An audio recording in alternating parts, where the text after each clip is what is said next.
Ridley Scott की movie Alien की एक famous line, in space no one can hear you scream, यानी कि स्पेस में आपको कोई भी चिल्लाते हुए सुन नहीं पाएगा। यह फेमस लाइन पूरी तरह से सही है। इसके पीछे केवल यही कारण नहीं है कि स्पेस में आप पृथ्वी से दूर होंगे, बल्कि इसके पीछे एक और कारण साउंड के ट्रेवल करने के तरीके से भी जुड़ा है। आपको स्पेस में साउंड इसीलिए ही सुनाई नहीं देगा क्योंकि साउंड को ट्रेवल करने के लिए मॉलिक्यूल्स की जरूरत होगी। साउंड वेव से आप मॉलिक्यूल्स को मूव करने में सक्षम होंगे, और अगर यह मॉलिक्यूल्स ही नहीं होंगे तो साउंड भी मूव नहीं करेगा। स्पेस पूरी तरह से शांत है क्योंकि ये लगभग पूरी तरह से खाली है। इसके हर क्यूबिक मीटर में महज 10 एटम्स हैं, और अगर हम इसे पृथ्वी से कंपेयर करें तो पृथ्वी के एटमॉस्फेयर में इनकी संख्या 10 ट्रिलियन है। एटम्स के बिना साउंड के पास ट्रैवल करने का कोई भी रास्ता नहीं है। हमारे पृथ्वी पर हमें हर जगह के हिसाब से साउंड सुनने को मिलता है, लेकिन यह केवल हमारे अंतरिक्ष के साउंड्स का 1% भी नहीं है। हर ग्रह की अपनी बनतर की वजह से एक खास सतह होने के साथ साथ एक खास साउंड भी होता है।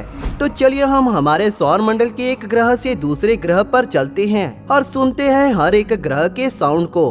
वैसे तो हमारा अंतरिक्ष पूरी तरह से खाली है, लेकिन इसके हर एक कोने में हम इलेक्ट्रोमैग्नेटिक वेव्स या वाइब्रेशंस को खोज सकते हैं। अंतरिक्ष में मौजूद हर एक बॉडी अपनी खास इलेक्ट्रोमैग्नेटिक वेव्स को अंतरिक्ष में छोड़ती है।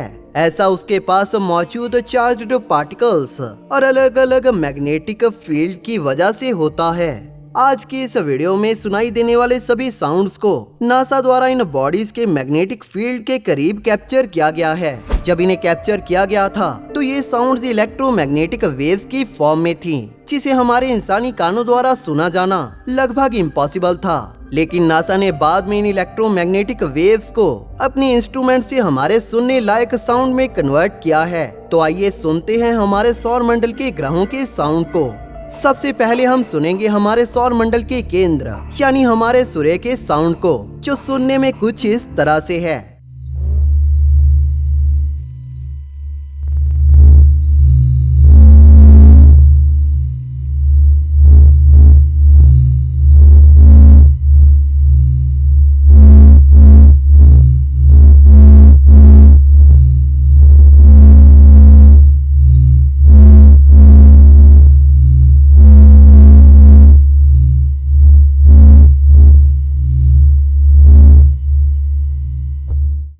इसके बाद हम चलते हैं हमारे सौर मंडल के पहले ग्रह मर्क्यूरी की तरफ, जिसके पास ना ही तो कोई एटमॉस्फेयर है और ना ही इलेक्ट्रोमैग्नेटिक फील्ड, लेकिन यह फिर भी अपने मर्क्यूरी क्वेक्स की वजह से वाइब्रेशंस स्पेस में छोड़ रहा है। मर्क्यूरी का साउंड सुनने में कुछ ऐसा है।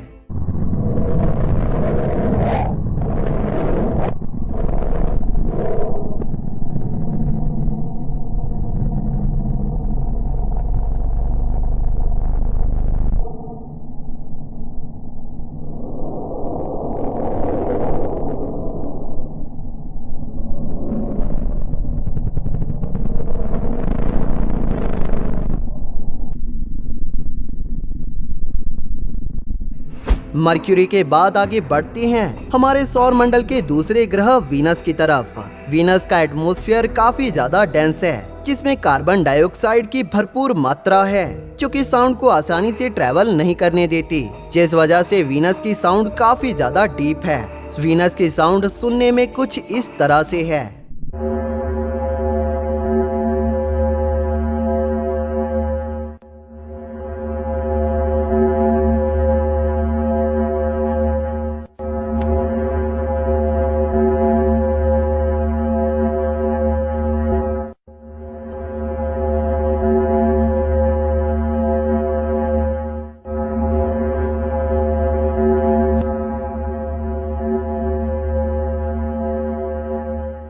वीनस के आगे हम बढ़ते हैं हमारे नीले ग्रह की तरफ। पृथ्वी के पास वैन एलन रेडिएशन बेल्ट के मौजूद होने की वजह से पृथ्वी के प्लाज्मा स्फीयर में पृथ्वी के मैग्नेटिक फील्ड की वजह से मौजूद इनर्जेटिक पार्टिकल से इन साउंड्स का निर्माण होता है, जिन्हें आप सुनने जा रहे हैं।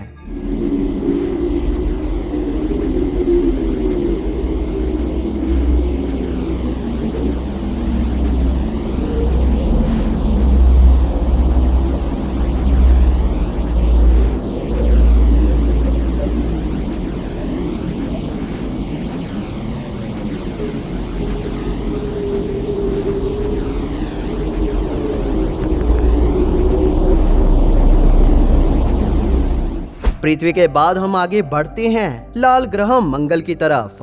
मंगल ग्रह का एटमॉस्फेयर पृथ्वी के कंपैरिजन में काफी पतला है, जिस वजह से साउंड वेव्स यहाँ आसानी से मूव कर सकती हैं। लेकिन इसी वजह से मंगल पर बनी साउंड वेव्स काफी धीमी भी रहती हैं, जिन्हें आप अब सुन सकते हैं।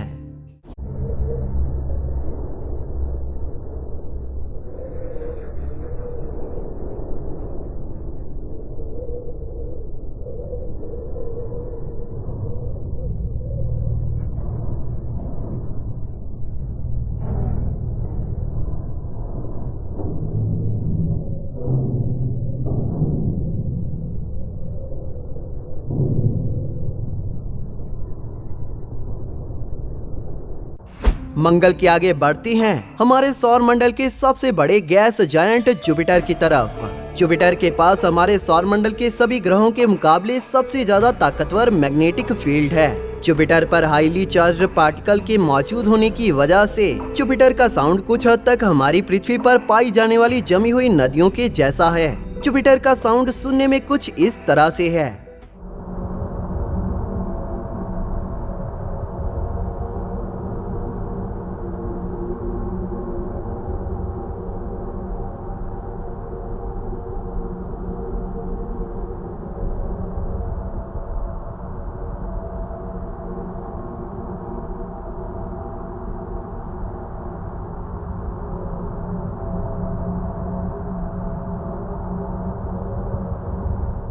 जुपिटर के बाद हम आगे बढ़ते हैं हमारे सौर मंडल के सबसे खूबसूरत ग्रह शनि की तरफ। शनि यानी सैटर्न पर गैसेस की यूनिक कंपोजिशन की वजह से ये रेडियो वेव्स के इमिशन का एक इंटेंस सोर्स है। इसके ऑरोरल रीजन को कवर करने वाली मैग्नेटिक लाइंस के साथ मूव होते छोटे छोटे रेडियो वेव सोर्स इस आवाज को बनाते हैं जिसे हम सुनने जा रहे हैं। शनि की साउंड सुनने में कुछ इस तरह से है।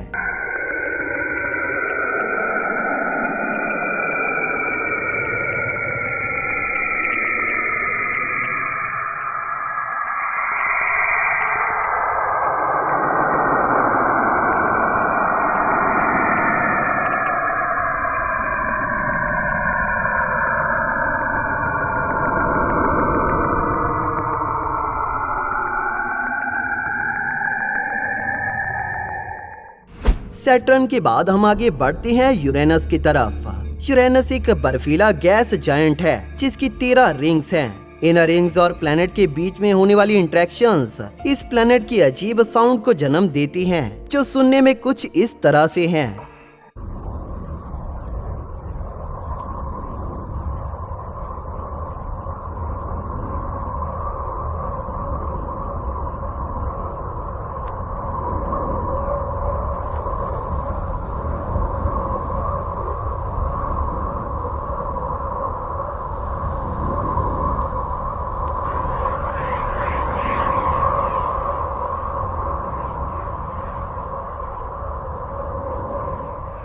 यूरेनस के आगे हम चलते हैं नेपच्यून पर। यूरेनस की तरह ही नेपच्यून की भी आवाज सुनने में काफी अजीब है, जो सुनने में कुछ इस तरह से है।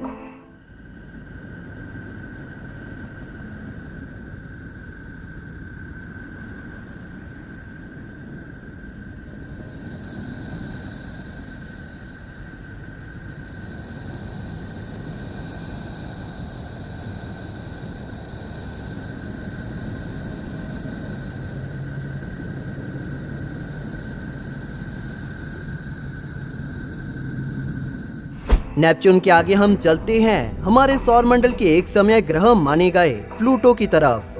प्लूटो एक पूरी तरह से ठोस बर्फीली दुनिया है और जिसकी आवाज भी सौर मंडल के बाकी ग्रहों से पूरी तरह से अलग है, जो सुनने में कुछ इस तरह की है।